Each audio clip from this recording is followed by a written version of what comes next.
So what if I told you that a company's biggest, most dangerous security weakness isn't some super sophisticated cyber attack, but actually something much, much closer to home? Today, we are diving into personnel security, that critical and, often overlooked first line of defense that relies not on code, but on people. When you picture a major security threat, what comes to mind? Is it hackers hunched over glowing keyboards in a dark room, maybe some shadowy corporate spies, or, I don't know, a massive industrial accident? While all of those are definitely real dangers, the surprising truth is that the biggest risk might literally be the person sitting in the next cubicle. That's right, some of the most significant threats a company faces, well, they come from the inside. And that brings us right to our first section. The internal threat. It's a fascinating paradox when you think about it, isn't it? The very same people who build the company, who are its greatest asset, can also become its biggest vulnerability. Now, these internal threats aren't always some dramatic act of sabotage. A huge chunk of it comes from what the industry calls shrinkage, which is really just a polite term for theft that costs businesses billions every single year. Then, of course, you've got deliberate misconduct. But look at that other huge piece of the pie. Simple negligence. We're talking about costly everyday mistakes that good security practices are specifically designed to prevent. So how do you possibly defend against something like this?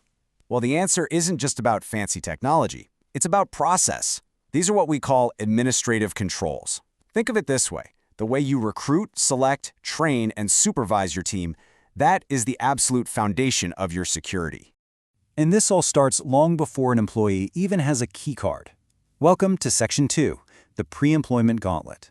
If you imagine your company as a fortress, the hiring process is the main gate, and who you decide to let inside determines the safety of everyone and everything within. A strong gate has multiple checkpoints, right? It's not just one lock. It starts with a really thorough application review.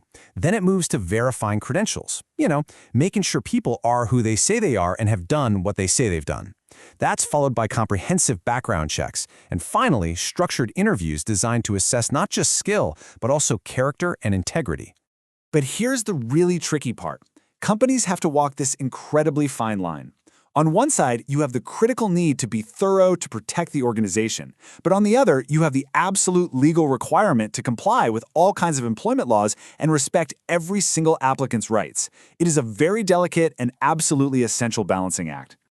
Now let's talk about a tool that everybody knows from the movies, but very few people understand in a real business context. Section 3, the lie detector question. Can a private company actually, legally use a polygraph on you? The answer? Well, it's complicated. And the reason it's so complicated really comes down to one big federal law, the Employee Polygraph Protection Act, or EPPA for short. Its default position is crystal clear. Private companies generally cannot, I repeat, cannot, use lie detector tests for hiring or during employment. It's a pretty significant protection for employees. However, the law does have some very, very narrow exceptions. A polygraph might be permitted during an investigation into a specific incident, like a theft. It's also allowed for a tiny handful of security-sensitive jobs. Think armored car guards or people working with controlled substances. But even in these rare cases, the legal hoops you have to jump through are incredibly high. Okay, so you've carefully vetted and hired someone. They're inside the fortress. Your job is done, right? Not even close. Welcome to Section 4, training.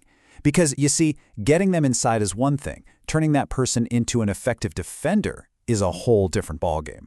Effective training isn't a one-day event. It's a whole life cycle. It starts on day one with the core policies, it continues with ongoing skill development, and it absolutely requires annual refreshers to keep everyone's skills sharp and their knowledge current. It has to be a constant process of reinforcement. So why invest all this time and money? Well, because the payoff is twofold. First, robust training is a powerful legal shield. It can dramatically reduce a company's liability if something goes wrong. And second, a well-trained team is just a better performing team. It's good for security and it's great for business. But what happens when these systems fail? Let's look at a real-world legal case that serves as this powerful cautionary tale. It's Welsh Manufacturing versus Pinkertons. The facts of the case are pretty straightforward. Pinkerton's was a security firm. They assigned one of their employees to guard a client's facility, which was Welsh Manufacturing. And that very same employee was caught stealing from the client. Pretty bad, right? So what went wrong? I mean, how did this happen? Well, here's the critical detail.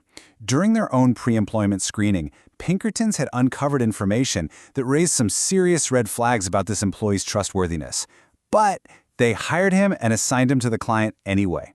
And the court's ruling was decisive. Pinkerton's was found liable for both negligent hiring and negligent supervision. They knew, and this is key, they should have known, that this person posed a risk and their failure to act had direct, costly consequences. The lessons from this case are just crystal clear.